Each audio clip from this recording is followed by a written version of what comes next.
자, 우리 이어서 계속 보겠습니다. 178쪽 펴시면 되고요. 비판적인 읽기 이렇게 나와 있어요. 사실은 최근 시험에서 비판적인 읽기 그러면 가장 전형적인 문제가 이제 강화, 약화라고 보시면 됩니다. 그래서 이제 뭐 강화한다라는 것이 제시문에 나와 있는 견해와 일치하거나 뒷받침하면 강화하는 거고, 반대하거나 아니면 반대를 뒷받침하는 사례를 든다면 약화하는 걸 텐데, 사실은 이게 좀 예전 문제이기 때문에 예전 문제에서는 강화, 약화라는 용어를 쓰지는 않는데, 사실은 이제 일치하는 주장이냐 일치하지 않는 주장이냐 이런 것들을 파악하는 거기 때문에 강화, 약화라는 얘기가 나오지 않아도 뭐 충분히 사고 방식 자체는 유사한 문제라고 생각하시면 되겠습니다. 자, 7번 한번 보죠. 나중에 우리 1월 달에 우리가 할 게 신유형 강화예요. 그래서 신유형 강화에서 할 거는 일단은 제시문형 문법 문제.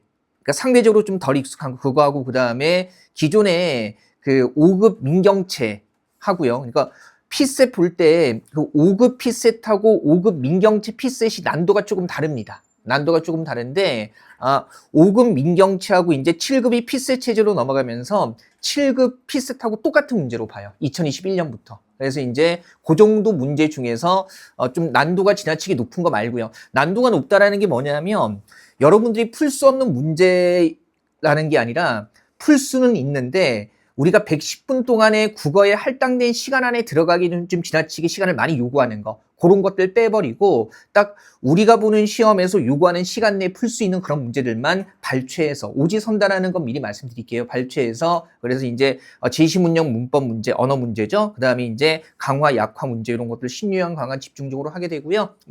일단은 어쨌든 우리가 오늘이 마지막 수업이잖아요. 올해에 당연히 마지막 수업인데 그거 끝나고 나면은 3월 달에 실전 모의고사 들어가기 전에, 집중적으로 들어가기 전에 우리 주어진 수업 시간이 많지는 않은데 독서 영역에서, 그러니까 비문학이죠. 흔히 독서에서 좀 난도가 높았던 기출문제 다시 한번 정돈하고, 그 다음에 논리 빠른 시간 안에 좀 한 10강 정도로 해서 빠르게 마지막에 정리할 겁니다. 우리는 이미 기본이 있기 때문에 빠르게 정리할 수 있거든요. 그렇게까지 하고 나면 이제 3월 첫째 주 정도에 실전 모의고사 들어가게 될 겁니다. 그리고 이제 4월에 시험 보고, 그죠? 5, 6월에 실전도 마무리하고, 그죠? 4월 말부터 5월까지 실전 마무리하고 6월에 또 지방직 보고 그러면 되는 거죠. 그래서 그런 스케줄로 짜여 있어요. 보통 이제 이 단계에서는 대다수의 다른 학원들이죠. 우리는 물론 여기는 학원이 아닌데 대체적으로 지금부터 문제만 계속 풉니다. 문제만 계속 푸는데 내용적인 정리가 좀 필요한 시점이기도 해요. 핵심적인 것만. 그래서 1, 2월 달에 우리 그런 것 정도를 할 거고요. 요 뒷부분 내용은 이따 다시 한번 말씀드리겠습니다. 자, 문제 바로 보죠. 7번 보니까 좀 문제 형식이 독특해 보이죠? 가의 관점에서 나가 지적한 문제점을 평가한 거. 당연히 우리가 나중에 강화, 약화 문제를 풀 때도요, 주어진 제시문의 기본적인 관점이라든가 주장을 명확하게 파악하는 게 필요하거든요. 그러면 가의 관점에서 나가 지적한 문제점을 평가한 것으로 적절하지 않은 거라고 했을 때, 그러면 일단 지적한 내용이 어디에 근거해야 되는 거예요? 가와 연결되는 고리가 있어야 되는 거죠. 그래서 기본적으로 가의 주장을 파악하는 게 가의 주장을 파악해야 한다는 점에서 강화, 약화 문제와 유사한 사고가 적용되기는 합니다. 그러면 일단 가 볼게요. 가 보니까 논증을 호전적인 태도, 자신의 주장을 받아들이도록 청중을 강압하고자 하는 욕망이라고 정의하지 않는다. 그러면 가에서 얘기하고 있는 논증이라는 것은, 그죠? 논증이라는 것은 싸우는 것도 아니고요. 그다음에 뭐도 아니에요? 강압도 아닌 겁니다. 그죠? 그러면서 첫째, 둘째, 셋째가 나와 있어요. 그래서 첫째, 둘째, 셋째 이렇게 해서 쭉 나와 있고요. 이걸 이따 문제하고 연결하면서 하나씩 볼게요. 자, 그 다음에 물론 이제 둘째까지만 정확하게 나와 있기는 하죠. 그 다음에 나 보니까 나를 지적하는 거니까 우리가 토론을 볼 때 테이블 위에서 벌어지는 뭐 같다? 싸움. 그리고 상대방이 입을 다물게 한다. 이게 뭐라는 겁니까? 강압하는 거 아니겠어요? 그죠? 그러면서 토론의 풍경은 우리가 사용하는 어휘들 때문에 한층 더 살벌해진다. 공격하고 주장을 밀어붙이고 반격하고 방어하고, 논증이 논쟁으로 번역되기도 하는데 논쟁은 다투다라는 뜻 해가지고요. 이와 같이 우리가 쓰는 말 자체로 논증은 어떤 이미지? 싸움의 이미지를 떠올리게 한다라는 거라면, 가에서는 일단 호전, 강압 이런 게 아니다라고 얘기를 하면서 논증의 태도 같은 게 나와 있어요. 그러면 1번부터 한번 볼게요. 문제 해결 시에는 문제를 다각도로 검토하는 것이 바람직하다. 다각도로 검토한다라는 게 어디에서 우리가 연결해 볼 수 있을까요? 첫째 부분 괜찮아요? 해결 방식이 뭡니까? 서로 동의하지 않는 문제를 둘 이상의 사람들이 함께 풀려고 한다 그러면 동의하지 않는 둘 이상의 사람들이 푸는 것이다라는 것은 이건 뭐가 되는 거예요? 문제에 대해서 어떻게 여러 관점으로 접근하게 되는 거죠. 그래서 선택지 1번은 이 첫째에서 언급하는 것과 관련이 되는 거고요. 그 다음에 2번 보면 주장의 관철은 상대방을 이해시키는 데서부터 시작하는 것이 바람직하다. 상대방을 이해시킨다. 어디 나와 있나요? 여기 보니까 자신의 믿음을 설명하고 그 다음에 동의하지 못하더라도 상대방을 뭐 할 수 있다? 이해할 수 있다라고 나와 있으니까요. 그러면 자신을 설명하고 그걸 통해서 상대방을 이해할 수 있다. 자신을 설명하는 게 상대방에게 자신을 또 이해시키는 거기도 하잖아요. 그래서 이런 내용들에서 2번도 확인이 되는 겁니다. 그죠? 그 다음에 3번에 반격한다는 자세보다 싸우는 게 아니라고 얘기했잖아요. 그죠? 주장에 대한 이유나 근거를 따져봐야 한다. 요거는 첫째 말고 둘째에서 확인이 되는 거죠. 각각의 해법을 뒷받침하는 이유와 근거를 교환하고 상대방이 제시하는 질문 반대 대안에 대해서 대답하고 대응한다 그러면 이유나 근거 같은 거 교환한다. 서로 뭡니까? 따져서 볼 수 있는 여지를 제공하는 거죠. 그래서 3번도 응렬이 되고 얘가 답은 쉬운 게 아예 가 자체에서 뭐에 대한 언급이 없어요. 차분한 어조로 말한다든가 그 다음에 뭡니까? 조용히 말하는 것에 대한 얘기는 아예 없습니다. 그죠? 그래서 요거 4번은요, 가의 관점과는 아예 관련이 없어요. 차분하게 조용히 말하는 거 해가지고요. 일단 논증에서 어떤 태도를 취해야 하는가가 나와 있는데 말하는 방식이나 어조가 나와 있지는 않기 때문에, 그러니까 목소리 크기 같은 게 나와 있지는 않기 때문에 4번은 아예 관련이 없습니다. 그죠? 이게 이제 올해 지방직 7급 문제기는 한데 아직까지는 2025년이죠. 유형 자체는 조금 낯설지만 뭐 어차피 관점 연결하는 거기 때문에 문제 난도 자체는 높지 않았을 거예요. 그 다음에 8번 한번 가보죠. 저희가 또 일단 주장 파악하는 거죠. 설명으로 적절하지 않은 것 이렇게 나와 있습니다. 한번 보죠. 일단 기억하고요. 니은을 봐야 되는데 기억이 여론조사 결과라고 나와 있고요. 여론조사 결과가 어떤 거예요?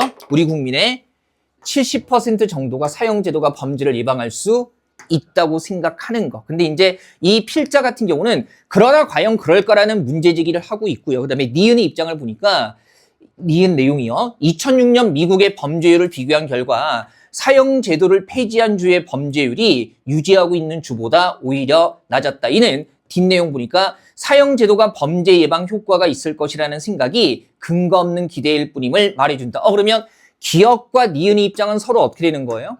반대되는 거죠. 그죠? 사형제도가 범죄를 예방할 수 있다고. 니은의 이 결과는 뭡니까? 예방 효과가 있을 거라는 게 근거가 없다라는 거니까 사형에 범죄 예방 효과가 없다라는 얘기를 하고 있는 겁니다. 그 다음에 마지막 문단 보면 또한 사형제도는 3문단이죠. 인간에 대한 너무도 잔인한 제도이다. 사람들은 일부 국가에서 행해지는 돌팔매 처형의 잔인성에는 공감하면서도 어째서 독극물 주입이나 전기 의자 등은 괜찮다고 여기는 것인가? 사람을 죽이는 것에는 좋고 나쁨이 없다. 둘의 문제는 같다니까 필자 입장은 사형제도를 뭐 하는 겁니까? 반대하는 거예요. 그죠? 그러면 일단은 기억하고 니은이 보여주는 게 서로 대조되는 거고 니은의 입장이 바로 누구의 입장과 동일한 거예요?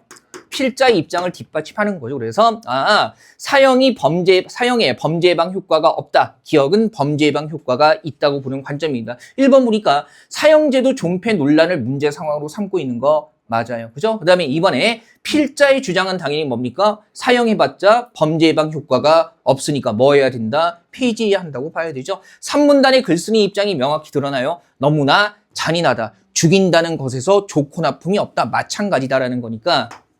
그죠? 그 다음에 3번 보면 기억은 필자의 입장 아니죠. 기억은 필자의 입장과 뭐 되는 거예요?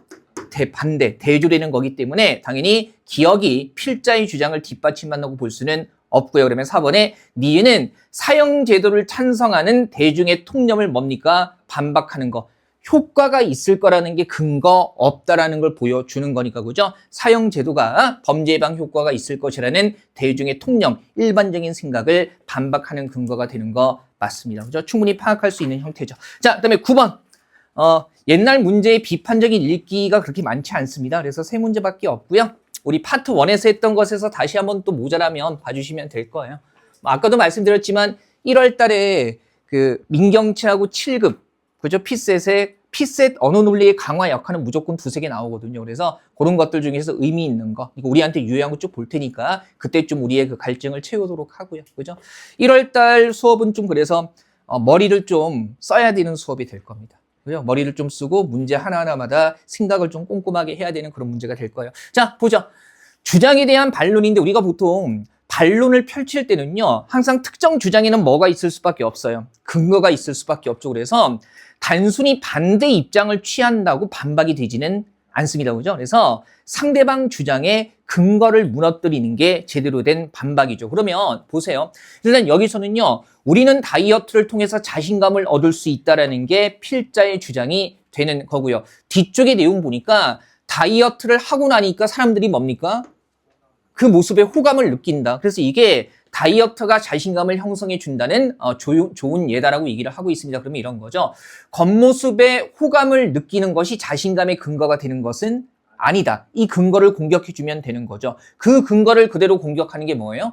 1번이죠. 진정한 자신감은 외모, 그러니까 다이어트한 모습 같은 외모가 아니라 내면에서 우러나오는 것이다. 이렇게 해서 1번이 될 거고요. 2번은 다이어트 자체를 하지 말자는 얘기기는 한데 지금 이거는요.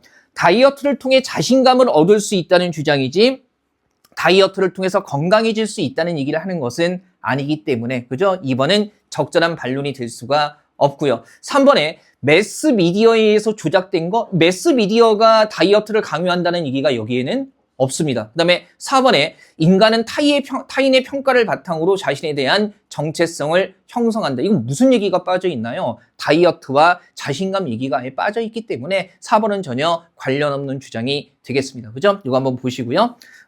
관점만 잡으면 어렵지는 않죠. 그죠? 근거에 대한 반박이 이루어지는 것이 적절하다라는 거. 이게 이를테면 우리 요즘 보는 시험에서는 이렇게 나오는 거예요. 선택지 1번을 진정한 자신감은 외모가 아니라 내면에서 우러나온다는 사실은 윗글의 주장을 약화한다 이렇게 나오는 거죠. 그래서 반대되는 생각을 약화라는 말을 넣는 거고 비슷한 주장이나 뒷받침하면은 강화한다로 그냥 마무리를 할 뿐입니다. 이게 수능에서는 어떻게 나와요? 우리 이거 수능 부등은 아니지만 수능에서는 이런 생각을 가진 사람은 글쓴이의 입장에 동의하지 않는다고 나와요. 그리고 공무원 시험에서는 약화한다라고 나오는 거. 그죠? 그래서 요게 계속 사고 과정이 살짝 다 통하는 건데, 용어만 살짝 바뀔 뿐입니다. 그래서 강화, 약화라는 말 때문에 이제 우리가 바뀐 시험에서 좀 부담을 느끼는데, 실제로 내용이 관점이 같은가 다른가만 파악하면 끝나는 문제이기 때문에 실제 난도는 높지는 않아요. 여러분들 문제 풀어보셔서 아시겠지만, 그래서 거기에 호들갑 떨 필요는 없다. 그리고 또 너무 지나치게 어려운 문제도 풀 필요는 없다라는 거죠. 일단 그래요. 올해 연말에 신문 기사 중에 이제 내년에 그 초봉, 9급 초봉이 월 평균 274.6까지 올라가고, 그 다음에 내후년부터는 300. 그래서 이제 낮은 급수에 조금 넉넉히 주고, 높은 급수는 조금 줄이는. 그러니까 어차피 이제 토탈에서는 전반적으로 늘어나는 거기는 한데, 배분을 좀 바꿔서, 그러니까 그 9급에서 뭐 8급, 7급까지 올라갈 때 그 시간 계산했을 때, 9급에서 자꾸 빠져나가는 요인이 낮은 연봉 때문이라는 그 평가가 있기 때문에 오래됐죠. 그래서 이제 9급 때 조금 더 넉넉하게 주겠다라는 거. 그 정도 되면은 사실은 300으로 맞추면 괜찮죠. 그죠? 그 연봉 3,600이라는 게 그렇게 직장 생활 해오신 분들은 아시겠지만 그렇게 쉽게 얻을 수 있는 돈이 아닙니다. 그죠? 뭐 4,500, 5,000 막 쉽게 받을 수 있을 것 같지만 절대로 쉽지 않죠. 대기업 평균 연봉이 높은 것은 부장급들 연봉이 많아서 그런 것도 있어요. 그죠? 그러니까 뭐 평균 연봉이 1억이라고 했을 때 신입사원이 1억인 경우는 없죠. 그죠? 저기 들어가면 있겠지. 뭐 구글이나 뭐 테슬라나 예, 뭐 이런 데 간다면은 뭐 그렇게 되겠지만은 실제 상황은 좀 다릅니다. 그래도 뭐 현실적으로 좀 올라가야죠. 사실은 엘리트들이 모이게 하려면 돈 많이 주면 돼요. 자본주의 사회에서 굉장히 당연한 논리죠. 그죠? 그게 뭐 속물적인 논리가 아니라 그래서 그리고 당연히 일 많이 시키려면 짜증나지 않게 돈 많이 줘야 돼요. 그죠? 돈도 조금 주면서 일만 빡시게 시키니까 못 버티고 떨어져 나가는 거 아닙니까? 그래서 뭐 요즘 MZ들은 끈기가 없어가 아닌데 아니죠. 끈기가 없는 게 아니라 현재 물가 상황 대비 공무원 월급이 너무나 적어요. 그러니까 70년대, 80년대는 공무원 초봉이 물가 대비 높았던 편이었었고 지금은 터무니없이 적은 거죠. 그래서 인내심의 문제가 아니라 사실은 처우와 대우의 문제죠. 그죠? 돈이라도 주고 일시키면은 힘들어도 보람이라도 있지. 이뤄줘도 안 되니까 그런 거 아니겠습니까? 그죠? 그리고 그 27년 이게 또 그때 월급 그 연봉하고 동일하게 그 같은 선상에서 나온 게 내년 말고 26년 말고 27년부터 현재까지 나온 건 국어, 영어, 행정법, 행정학 25문제에서 100문제 보겠다고. 그죠? 그러니까 내년까지 26년까지는 현 체제 유지하고 27년부터 요렇게 보겠다라고 발표가 났는데 그 연봉 관련 기사에서 나온 건 27년 정도에 구급도 공직 적격성 평가, 그러니까 피세 체제로 전환하겠다라는 얘기가 나와버린 거죠. 그렇게 전환되면 2027년에 발표를 하게 되면 이제 시행되는 건 2028년이나 2029년일 텐데, 그렇죠? 그럼 일 텐데 그때 되면 지금 기존에 이제 7급 피셋이나 5급 피셋처럼 영어하고 한국사는 검정 시험으로 넘어가고, 그다음에 국어라는 과목도 없어지는 거죠. 물론 이제 피셋의 언어 논리, 상황 판단, 자료 해석 중에 언어 논리는 지금 우리가 보고 있는 국어와 굉장히 유사하기는 합니다. 뭐 논리 문제 나오고 핵심 문제 찾는 거 나오고 강화 약화 나오고 그래서 그런 체제로 그게 1차 시험이 될 거고 2차 시험이 이제 말 그대로 전공 과목 행정법이나 행정학을 이렇게 보게 될 거라고요. 물론 9급이기 때문에 피셋하고 행정법, 행정학 본문을 똑같이 맞출 수도 있고요. 그죠? 그래서 이제 그거는 27년에 발표가 난다고 하니까 그래서 되게 급변하는 상황에 놓여 있기 때문에 지금 하시는 분들은 그 내년 시험도 내년 시험이고 설령 그러니까 만약에 정말 운이 극단적으로 나빴을 때예요. 그죠? 뭔가 좀 운이 나빠서 27년 이후에 합격을 노려야 되는 상황이라면 일단 어쨌든 내년하고 내후년엔 끝내야 돼요. 피셋 체제로 넘어가고 나면은 난도 면에서 확실히 변화가 생길 수밖에 없습니다. 그러니까 진입 장벽이 굉장히 좀 좁아지고요. 그 다음에 꽈락 발생 확률도 좀 높아질 수 있는 거죠. 그죠? 그래서 일단은 6, 7 해가지고 현재까지 확정된 체제 안에서 일단 마무리를 하시는 게 여러분들한테 두루두루 좋을 겁니다. 그죠? 뭐 제 앞길도 문제지만 저야 뭐 어떻게든 먹고 살잖아요. 그죠? 예, 어차피 뭐 국어과 전반적으로 했기 때문에 27년부터는 이제 저도 서울에서 은퇴하고 정선 내려와서 애를 독서, 토론, 논술 교육이나 하고 교육이 나라고 붙이는 게 이게 낮추는 게 아니라 그거를 초, 중 때 잘해두면 고등학교 때나 성인 때 굉장히 그 어떤 토양이 되기 때문에 전반적으로 이제 그 정선이 아니더라도 저기 남해라든가 김제라든가 횡성이라든가 옮겨가지고 독서, 토론, 논술 교육 쪽으로 그죠? 그렇게 할 수도 있는 거죠. 그래서 저는 걱정이 안 돼요. 뭐라도 할 수 있는데 다만 여러분들은 최대한 빨리 끝내셔야 됩니다. 그래서 지금도 조금 더 긴장감 있게 공부하세요. 이게 제도가 급변하는 시기 있기 때문에 빨리 끝내면 끝낼수록 좋습니다. 자, 10번부터는 화법과 작문이에요. 지금 여기 10번, 11번, 12번이다. 이거 지방직 7급에서, 올해 지방직 7급에서 나온 화법 작문이거든요. 문제 풀어보니까 어땠어요?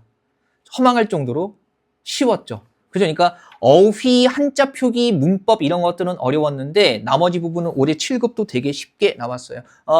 요런 식의 대화 지문이 이미 피셋에서 나오고도 있습니다. 다만 이제 문제 형식이 달라지는 거죠. 문제 형식만 달라지고 대화 지문도 잘 나오고요. 자, 10번 보면 말하기 방식으로 적절하지 않은 것 했는데 화법 작문이니까 빠르게 치죠. 그죠? 1번. 갑은 상대방과 연관된 정보를 언급하며 화제를 이끌어내고 있다. 지금 뭡니까? 갑의 첫 번째 발화에 선생님의 수다는 건강으로 가는 지름길이라는 기고문 해가지고요. 상대방과 연관된 정보고요. 그래서 수다가 건강에 좋다는 것인데 어떤 뜻인지 궁금합니다 해서 수다가 건강에 좋다는 뭐 끌어내고 있어요? 화제 이끌어내고 있습니다. 되게 단순하죠. 그 다음에 이번에 을은 질문을 통해 상대방에게 부가적인 정보, 덧붙이는 정보죠. 그러면 보세요. 을 보니까 을의 첫 번째 발화 보면 수다를 통해 뇌를 이완시킨다니 흥미롭네요. 조금 더 구체적으로 말씀해 주시겠어요? 라고 해가지고요. 구체적인 말씀을 해줬으면 좋겠다. 덧붙이는 거잖아요. 그죠? 그 다음에 뭐 을의 다음 대화도 마찬가지고요. 3번에 병은 상대방의 말에 공감하며 자신의 경험을 지시하고 있다. 공감한다는 게 어떤 말에서 드러납니까? 맞아요. 라고 하면서 저도 엄마나 친구를 만나면 자연스럽게 수다를 떨게 되더라고요. 라고 해가지고요. 그죠? 3번도 맞아요. 그 다음에 4번에 남아있는 거 이거밖에 없는데요. 작가는 구체적인 자료를 시각 자료로 제시해서 자기 말로만 해주고 있지 시각 자료 이르면 도표나 그래프나 화면 같은 거 전혀 활용하고 있지 않습니다. 그래서 이건 뭐 이게 7급 문제 맞나? 이런 생각이 들 정도로 되게 단순한 문제기는 하죠. 시각자로 나오는 화법 작문은요. 우리 고등학교 때 화작했던 것처럼 괄호치고 화면을 보여주며 뭐 이런 식으로 해서 괄호치고 지문이 시각자료 활용한다는 표지가 나옵니다. 뭐 이런 문제는 가볍게 보시고요. 실수만 안 하면 돼요. 11번. 이것도 적절하지 않은 건데 예전에 우리가 지방직 그죠? 국가직 9급에서 이런 내용들 가지고 이제 조건에 따라서 배열하는 문제 이미 우리가 풀었어요. 파트 1에서. 내용 비슷하죠. 그죠? 그래서 오토바이 타는 얘기, 그 다음에 머리 다쳐서 죽는 경우가 많고 그래서 헬멧을 착용하면 두뇌 손상의 위험이 줄이고 신체 피해를 막을 수 있다 등등등의 이야기를 하고 있습니다. 그죠? 이것도 바로 보죠. 1번에 통계 정보를 제시해서 연결해야 되죠. 뭡니까? 문제의 심각성을 상세히 부각하고 있다라는 그러면 통계 정보 제공에서 문제 심각성 뭡니까? 오토바이 타고 가다가 사망사고 원인의 몇 프로가 80% 통계 정보 그다음에 두뇌 손상이다라는 그래서 머리 다쳐서 사망하는 경우가 많다. 그죠? 해가지고요. 심각성 부각하고 있고요. 그다음에 이번에 실제 사건을 제시해서 가상의 사건이 아니라 실제로 일어난 일을 알려주면서 경각심을 높이고 있다. 어떤 거요? 누가? 친구가 오토바이 타고 집에 돌아가다가 사고를 당했다는 거 나와 있습니다. 그러면 3번에 문제 해결 방안으로 인한 혜택을. 해결 방안은 뭐예요? 헬멧 착용한다는 거고 구체적인 수치로 제시하고 있다. 두뇌 손상 위험을 90% 줄여주고 그 다음에 뭡니까? 신체 피해를 75% 줄여준다라는 거. 이런 것들이 이제 구체적인 수치로 제시하고 있는 거고요. 그 다음에 4번에 문제 해결 방법을 다양하게 제시한다. 여기서 얘기하는 해결 방법은 뭐 하나예요? 오토바이 탈 때 뭐 착용하자? 헬멧을 착용하자라고 해가지고요. 해결 방법이 헬멧 착용이라는 한 가지 측면에서 언급되고 있기 때문에 다양하게 제시했다고 볼 수는 없을 겁니다. 그죠? 한번 보시고. 저도 고2 때 면허 없이 오토바이를 좀 탔었는데 제가 좀 이게 문제 학생이었었잖아요. 한 번 크게 비 오는 날 넘어지고 나서는 다시는 타지 않습니다. 예. 미쳤죠. 무슨 말도 안 되는 깡인데 객기 그죠? 10대 후반의 객기 때문에 오토바이 타고 그것도 또 이렇게 짜장면 배달하는 125cc짜리가 아니라 친구가 갖고 있는 좀 좋은 거 이렇게 그죠? 그래서 뭐 대강 땡기면 가니까 몇 번 연습해보고 비 오는 날 친구랑 같이 밖에 나가서 한 명씩 돌아가면서 가는데 비 오는 날 큰 트럭이 옆을 확 지나가는데 공기 차이 때문에 확 지나가니까 그쪽으로 확 쏠려가지고 그대로 빗길이 미끄러졌죠. 근데 빗길이어서 다행이었지 만약에 맨길이었으면 아니 빗길이니까 좀 이렇게 마찰이 좀 덜 돼서 그래서 그때 이렇게 쏠렸는데 여기부터 여기까지 다 이렇게 긁었죠.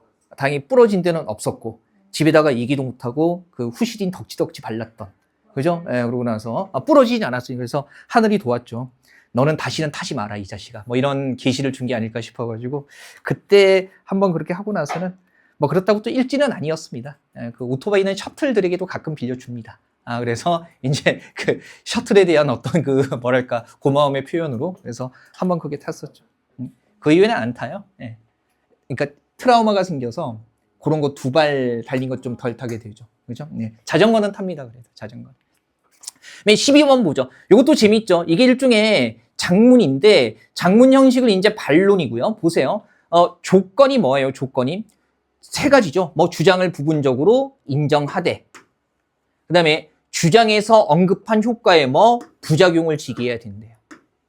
그 다음에 뭡니까? 어떤 입장? 반대하는 입장을 취할 거고죠. 물론 반대하는 입장은요, 그죠? 인공지능 면접에 부정적인 측면을 부각해도 반대할 수 있는 거고, 직접적으로 반대한다고 얘기해도 되는 거예요. 그럼 보세요. 선택지 1번 보니까, 일단 요거 먼저 점검해 보죠. 주장에서 언급한 효과는 뭡니까? 일단 뭐가 있다? 기업 입장에서 효율성과 속도, 응시자 입장에서 뭡니까? 공정성이라고 나와 있고요. 그죠? 그 다음에 업무 처리 능력을 평가할 때 까다로운 질문을 던질 수 있고 그 다음에 여러 가지 신호를 분석해서 점수를 매기기 때문에 결과적으로 뭐가 높다? 정확도가 높다라는 게 주장에서 언급한 효과가 되는 겁니다. 그죠? 그러면 1번부터 보면 인공지능 면접은 진행 속도가 빠릅니다. 뭡니까? 주장을 부분적으로 인정한 거 맞죠? 속도에 만족한다 그래서 선택지 1번의 1번은 확인이 되고요. 그러나 인공지능 면접 시스템의 개발에는 많은 시간이 소요되므로 라고 했을 때 지금 보세요. 지금 면접 시스템 개발에 소요되는 시간 얘기는 이 주장에 아예 나와 있지 않습니다. 그래서 일단 주장에서 언급한 효과의 부작용을 언급하는 건 아니에요. 그죠? 단점을 얘기하고 있기는 한데 여기서 얘기한 효과의 부작용을 얘기해야 되는 건데 시스템 개발 얘기는 없고요. 그 다음에 결과적으로 시간을 절약한다고 말하기 어렵습니다. 그러면 결과적으로 시간을 절약한다고 말하기 어렵다라는 거 이거는 반대하는 입장이기는 할 텐데 명확하게 언급한 효과의 부작용이 언급되는 건 아니에요. 그죠? 그래서 2번 조건에서 어긋나고요. 그 다음에 2번에 인공지능 면접의 평가 오류는 시스템의 보완으로 개선하더라도 이미 몇 번부터 어긋납니까? 부분적으로 인정하는 게 없어요. 게다가 여기서 평가 오류라는 거 그런 것도 나와 있지는 않습니다. 그 다음에 면접의 결과 얘기도 없고요. 기술적 보완이 가능하더라도 공정성을 기대하기는 어렵습니다. 라고 했을 때 선택지 2번 같은 경우는요. 첫 번째 조건, 두 번째 조건 다 나와 있지 않습니다. 그 다음에 3번에 인공지능 면접이 평가의 정확도는 높을 수 있지만 정확도 얘기하고 있네요. 그죠? 그래서 부분적으로 인정하는 거 맞고요. 그 과정에서 출신지와 연령 등 응시자의 신상 기록이 인공지능에 노출되기 때문에 지금 신상 기록 노출 얘기는 관련되는 게 아무것도 없어요. 그래서 여기서 얘기하고 있는 효과의 부작용을 얘기하고 있지 않습니다. 그래서 2번 어긋나고요. 면접에 반대합니다. 3번은 충족하고 있기는 하죠. 그죠? 남아있는 게 4번인데요. 볼게요. 인공지능 면접이 효율적이라고 할 수 있습니다. 뭡니까? 부분적으로 인정하는 효율성 1번 맞고요. 그 다음에 그러나 인공지능 면접관이 응시자의 답변과 신호를 오인할 가능성이 있기 때문에 그러면 수십 가지 신호를 분석할 수 있기 때문에 정확도가 높다는 것에 대해서 뭡니까? 부작용, 뭡니까? 오인할 가능성이 있다라고 얘기를 하고 있는 거죠. 2번 조건 만족하고 있고요. 따라서 인공지능 면접에 찬성할 수 없습니다. 반대 입장 취하고 있습니다. 그죠? 이게 작문의 영역에서 가끔 이런 식으로 내용을 만드는데 조건을 충족하는 내용을 만들 것 이렇게 나오게 되는 거죠. 그죠? 예전에 우리 국가직 문제에서 쓰레기, 해양 쓰레기 문제에 대해서 조건에 맞춰서 표현하는 거 있었잖아요. 다만 이제 최근의 시험에서 이런 유형의 문제가 나오지는 않습니다. 조건에 맞게 표현하기 문제가 나오지는 않고요. 오히려 작문에서 우리가 더 자주 보게 되는 건 고쳐쓰기 문제기는 하죠. 글 내용 고쳐쓰거나 개요표에 빈칸 채우는 거 아니면 개요표 수정하는 거 그런데 좀 작문에 초점이 있기는 해요. 가볍게 보시고요. 자, 13번. 자, 정답은 4번이고요. 13번 문제 확인해 보죠. 자, 지금 여기서 보기가 통일성에 대한 얘기가 나와 있고요. 그다음에 보기를 근거로 판단할 때 적절하지 않은 거 얘기하고 있는데요. 지금 여기서 얘기하는 통일성이라는 것은 글의 내용이 뭐로 연결되는 겁니까? 하나의 주제로 연결되는 거죠. 그러면 요거 적절하지 않다라는 건 주제에서 벗어나는 거 얘기하는 거잖아요. 그러면 밑줄 안 친 부분은 기본적으로 주제에 부합되는 내용이에요. 수학 과목이 어렵다고 한다. 나는 수학 시간이 재미있다. 믿기지 않는데요. 바로 수업을 재미있게 진행하시는 수학 선생님 덕분이고요. 유머로 수학 시간을 웃음바다로 만들고 자 졸리는 오후 시간에 뜬금없이 외국으로 소양여행을 가자. 이걸 정말 그죠? 너무 아재 개그죠? 학생들이 착하네요. 이거에 재미를 느끼면. 그래서 재미있다는 것이 연결되는 거고요. 그래서 우리 학교에서는 수학 선생님 인기가 싫을 줄 모르고 그리고 수학 선생님이 아들이 수학을 굉장히 잘한다. 수학이 나에게 재미있어진 이유는 아닌 거죠. 그래서 이런 문제 되게 터무니없어요. 이런 게 정답률이 한 90% 이상 나오는 문제입니다. 그죠? 그래서 아들이 수학을 잘하는 게, 그죠? 내가 수학 시간을 재밌게 느끼는 이유와는 관련이 없고요. 리을에 내 수학 성적이 좋아진 것도 수학 선생님의 재미있는 수업 덕택이다라고 해가지고요. 3번은 주제에서 벗어나는 겁니다. 길게 설명할 건 아니고요. 이런 문제도 예전에 있었어요. 그죠? 다만 이제 통일성이라는 개념 정도는 알아두세요. 글의 모든 내용이 주제와 밀접하게 관련되는 것, 이런 것들을 통일성이 있다고 이야기를 하는 겁니다. 최근에 교육 이론에서는요, 못하는 과목을 빼고 가르치는 건 얘기하지 않고요. 제가 이제 그 수학교육 박사님 인터뷰하는 걸 라디오 시사 프로그램 듣다가 우연히 들었는데, 속도의 문제래요, 속도. 속도와 범주. 그래서 정말 최상위권 학생이 예를 들어서 한 10분 설명하면 이해하는 내용을 최하위권 아이들도요, 한 1시간에서 2시간 차분차분히 설명해주면 모두 다 이해를 한다는 거죠. 그래서 모른다고 빼버리는 게 아니라 좀 그룹을 나눠서 시간 들여서 가르쳐서 이해를 시키는 거, 그리고 이해가 충분히 가능하다는 게 최근에 교육이론에서 나오고 있는 얘기입니다. 그래서 뭐 분반 수업하고 그러는 게 그 교재 내용을 다르게 하는 게 아니라 속도 조절해 주는 거, 그리고 좀 더 못하는 친구들에게 많은 시간을 투자해 주는 거, 그런 것들이 이제 현재 교육의 목표기는 하죠. 공교육은 물론 그렇게 하고 있지 못하고. 자, 14번 한번 가보죠. 14번. 자, 의사소통에 장애가 일어난 이유라고 얘기를 하고 있는데, 지금 이제 동아리 보고서 얘기를 하다가, 그죠? 갑자기 학생이가 뭡니까? 다정이 때문에 우리 모두 점수 깎이는 거 아니야? 그래서 다정이 연락이 안 되는 건데, 근데 이런 거죠. 내가 동아리 회장이니까 내가 책임져라고 해가지고요. 갑자기 뭡니까? 이야기가 엉뚱한 대로 가고 이쪽으로 해서 지금 여기서 문제가 되는 건 학생 누가요? 이가. 대화 맥락을 고려하지 않고 끼어들어 책임을 언급해서 갈등이 생겨나고 있기 때문에 소통의 장애가 되는 겁니다. 그죠? 이거 고등학교 시험 지문 아니고 공무원 시험 지문에 나왔던 겁니다. 그죠? 그래서 그냥 가볍게 보시고요. 그죠? 18년엔 이런 것도 나왔었습니다. 이게 이제 화법 작문이 고등학교 교육의 한 범주를 차지하고 있기 때문에 이런 내용들이 나온 거고요. 자, 그다음에 15번. 이런 것도 단순해요. 진행자의 말하기 방식에 대한 이해로 가장 적절한 것. 지금 보니까 진행자만 따져보면 돼요. 그러면 진행자가 노키즈 존 얘기를 하면서, 그죠? 그다음 한국대학교 홍 교수, 안녕하세요. 노키즈 존이 정확하게 뭔가요? 홍 교수 답해주고 있고요. 그죠? 그 다음에 진행자가 상업시설에서 그런가요? 홍 교수 답해주고 있고요. 그 다음에 다른 손님을 더 많이 못 받을 수 있다. 뭐 그런 취지겠죠. 그 다음에 진행자가 보죠.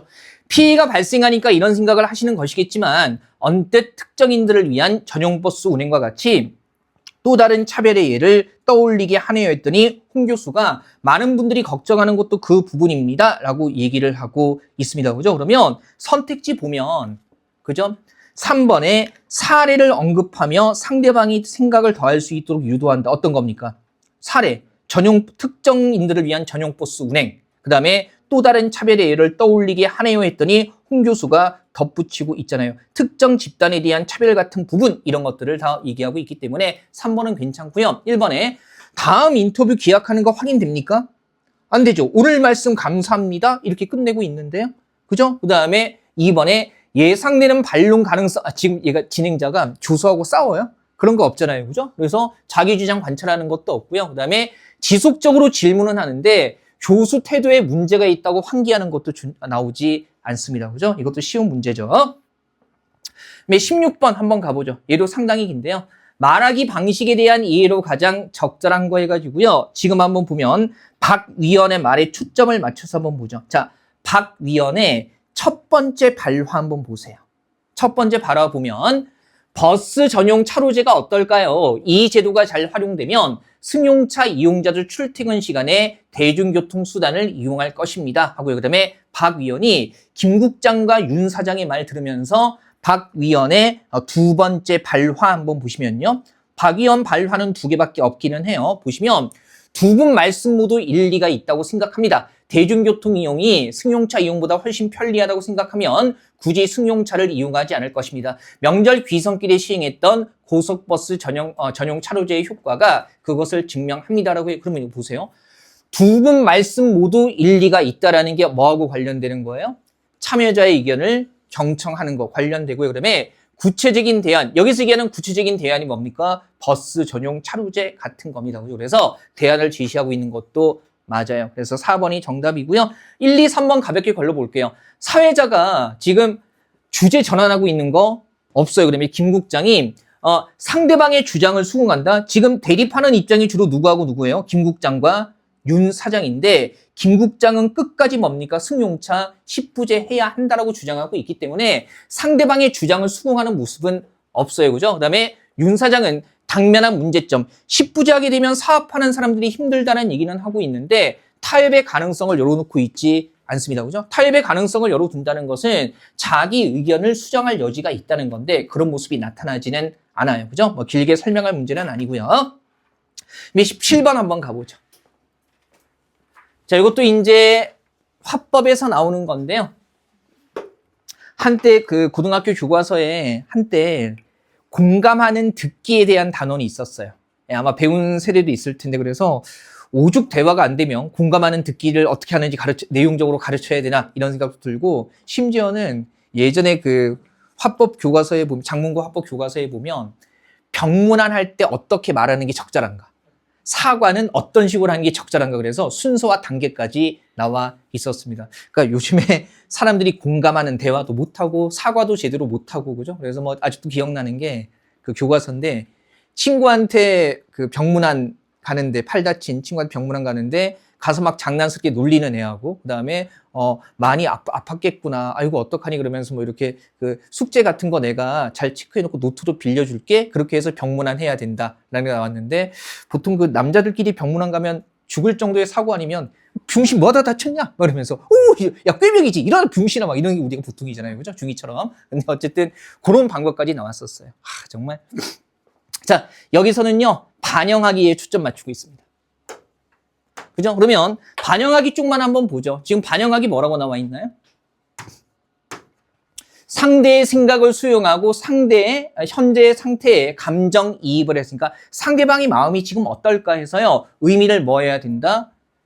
재구성해야 된다는 거죠. 즉, 있는 그대로 받아들이면 안 된다는 겁니다. 그래서 의도 같은 거 재구성하고요. 그다음에 상대를 이해하고 있다는 청자의 적극적인 표현이기 때문에 원활한 의사소통에 도움이 된다. 그러면 보세요. 아이가, 엄마, 모레가 시험인데 내일 꼭 치과에 가야 하나요? 그러면 뭡니까? 시험 때문에 내일 치과에 갈 수 없다. 안 갔으면 좋겠다는 얘기를 하는 거예요. 그래서 1번에 너 치과에 가기가 싫어서 그러지. 이건 상대의 생각을 수용하는 것도 아니고요. 그러면 이번에 내가 치료보다 시험에 집중하고 싶구나라는 거, 요거겠죠.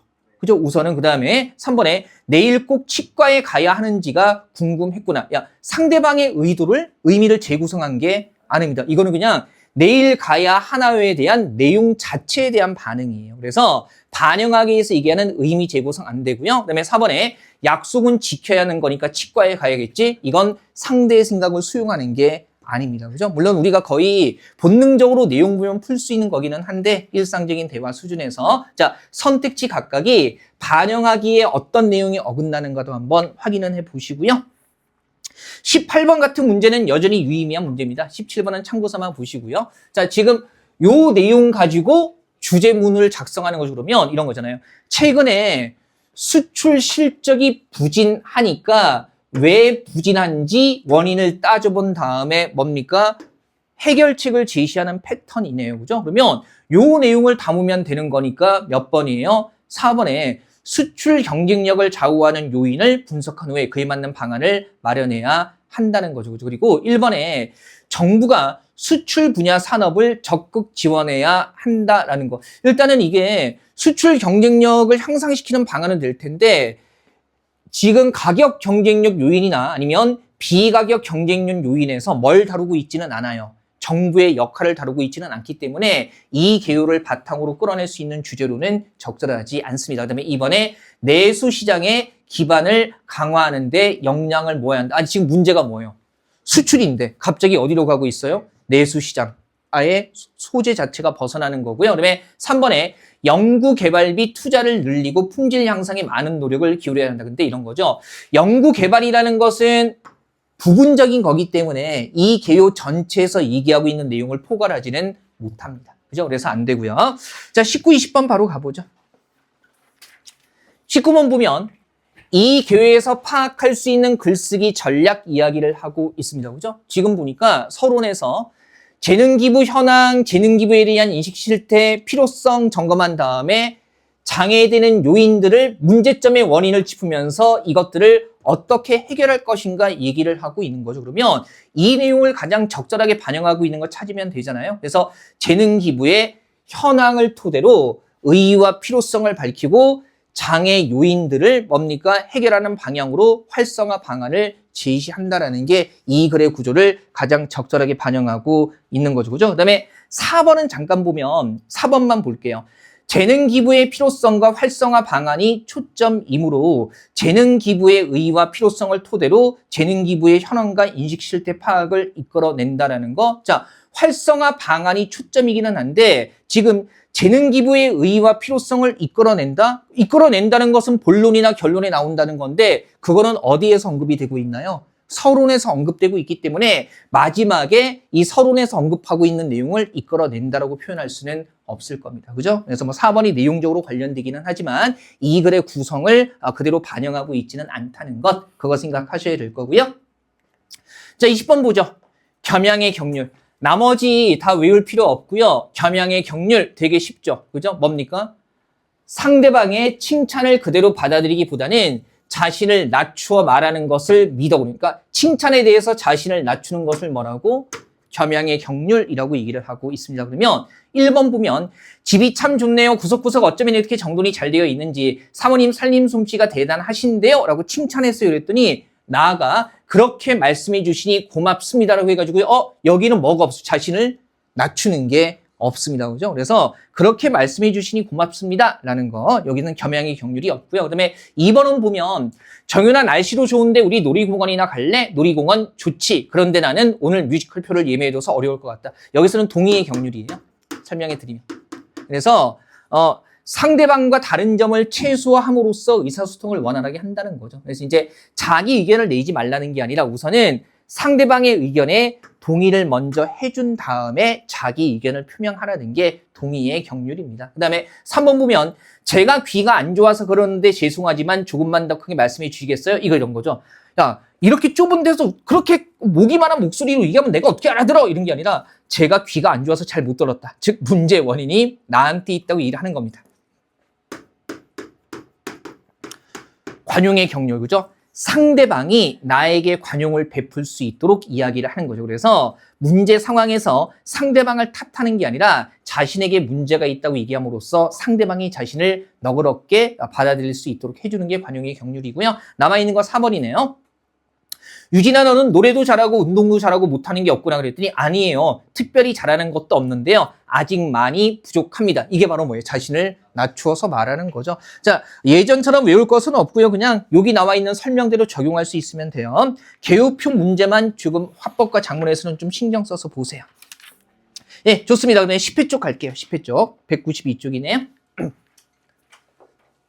뒤에 문제가 쉬워가지고. 자, 이미 우리가 통일성이라는 개념은 알고 있어요. 글의 모든 내용이 뭐하고 연결되어야 한다는 겁니까? 주제와 연결되어야 한다는 거. 그러면 주제하고 관련 없는 거. 지금 여기에서는요. 예술 창조의 원리를 천재라는 말에서 찾는 게 나와 있는데 갑자기 기억에서 뭡니까? 과학은 인간의 이성과 감성 사이의 분열을 가져왔다. 지금 과학의 역할이 여기에서 말하고자 하는 바는 아닙니다. 그죠? 예술에서 창조의 비밀이라는 것을 천재라는 개념으로 설명했다는 거니까 과학이 어떤 일을 했는가는 이 글에서 말하고자 하는 바가 아니에요. 그래서 주제에서 벗어나기 때문에 기억 삭제해야 되고요. 이번 문제로 바로 가겠습니다. 그다음에 대담에 대한 설명으로 적절하지 않은 거 이렇게 나와 있어요. 이것도 선택지 하나 바로 보죠. 내용 분석 깊이 할 건 아니어가지고요. 1번에 진행자는 김 교수에게 추가 설명을 요청하고 있다라는 거죠. 특히 어떤 부분들이 있어요. 이를테면은 진행자의 세 번째 발화 같은 거 보시면, 그죠? 추가 설명 뭡니까? 평조 구조가 무엇인지 말씀해 주시겠습니까? 라고 얘기를 하고 있고요. 그다음에 진행자의 마지막 발화, 5번째 바라보면요. 그죠? 뭐라고도 나와 있어요? 위력적이었는지 궁금한데 뭐라고 더 설명해 주시겠습니까? 이런 얘기 나와 있기 때문에 추가 설명 요청하는 거 맞아요. 그 다음에 2번에 김 교수는 진행자의 의견에 동조하며 자신의 견해를 수정하고 있다. 김 교수가 지금 견해 수정하고 있는 거 없어요. 그죠? 답은 2번이고 3번에 김 교수는 진행자의 부탁에 따라서 사례 소개해 달라니까 사례 얘기하고 있고 평조구조 얘기해 주고 있고 다 말해 주고 있죠. 그래서 3번도 맞고요. 그러면 4번에 진행자는 김 교수의 설명을 듣고 자신의 이해가 맞는지 질문을 하고 있다. 특히 진행자의 네 번째 발화 보시면 진행자의 네 번째 이런 얘기들. 결국 섬이 많고 수심이 얕으면서 조수간만의 차가 큰 우리나라 바다 환경에 적합한 구조라는 말씀이시군요. 이렇게 묻고요. 그랬더니 김 교수가 네 그렇습니다라고 답해주고 있거든요. 그래서 4번도 맞습니다. 어려운 문제들 아니죠. 거북선도 판옥선 구조잖아요. 그죠? 네. 판옥선 구조가 뭐예요? 우리나라 전통 밴드의 평조 구조라고 해서 그러니까 유선형이라기보다는 이렇게 돼 있는 거죠. 그다음에 일본의 배는 세키분해. 그죠? 유선형으로 되어 있고 폭이 좁기 때문에 물속에 이렇게 좀 깊이 들어갑니다. 그래서 깊은 바다에서 굉장히 빠르게 전진할 수 있는 구조고, 얘는 빠르게는 전진하지 못하지만은 저항이 세기 때문에 방향 전환이 용이하고, 그 다음에 평조 구조이기 때문에 바닥이 이렇게 세모로 들어가 있는 게 아니라 평조 구조이기 때문에 물에 좀 높게 뜨죠. 그래서 우리 왜 그 충파라고 해서 뭐 명량 같은 거북선 영화 보면, 이순신 장군 영화 보면 일본 배에 이렇게 부딪혀서 박살내는 거 있잖아요. 그죠? 그때 봤을 때 우리나라 판옥선이 일본 배 위로 이렇게 깨면서 올라갑니다. 왜 그러냐면 일본 배는 밑이 이렇게 뾰족해서 깊이 잠겨 있고 우리나라 판옥선은 좀 위에 떠 있기 때문에 부딪혔을 때 수평선에 우리가 좀 위로 올라가고, 우리 판옥선은 앞뒤가 이렇게 돼 있기 때문에 여기에 판자 같은 거 덧대서 두껍게 만들 수 있고, 일본 배는 뾰족하니까 앞을 두껍게 만드는데 한계가 있을 수밖에 없어요. 그래서 정면으로 충돌했을 때 우리 배가 일본 배를 부술 수밖에 없는 그런 구조로 되어 있는 거죠. 그러니까 이게 선박으로서는 더 진화한 형태인데 우리나라 해안에는 요 구조가 딱 맞았었던 거죠. 그죠? 뭐 이순신 장군 얘기야 뭐 원체 많이 알려진 거여서. 지금 한국사 시간에 이순신 장군 임진왜란 나왔습니까? 이제 곧 가나요? 예, 곧 가겠죠. 뭐. 자, 더 묻지 않겠습니다.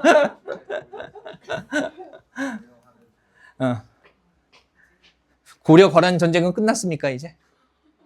그것도? 거란하다가? 그래요. 아, 참. 우리가 시간 제약이 있어서 그래요. 제가 계산해 봤거든요. 우리 7월부터 개강해서 지금까지 일반적인 수업 형태하고 몇 시간 차이 나나 봤더니 100시간 차이 나더라고요. 한 과목당 100시간씩 차이가 나요. 보통은 7, 8월에 일주일에 8시간 하고, 그 다음에 9, 10월에 특정 과목은 일주일에 4시간씩 쓰면 12시간 하거든요. 그래서 최소로 잡아도 우리가 그 한 과목당 수업 시간이 100시간 정도 차이가 나는 거. 아니, 전체지, 전체로 봤을 때 맞죠? 아니지, 한 과목당이지. 3, 4, 12. 한 과목당 100시간 차이 나죠. 그죠? 한 과목당 100시간. 어마어마하죠. 아휴. 입직해도 이 파트에 영향을 끼칠 수 있는 친구들이 많지는 않아서 사실은 9급으로 출발해서 어떤 권한이 있겠어요. 시키는 거 하기 바쁘지. 그죠?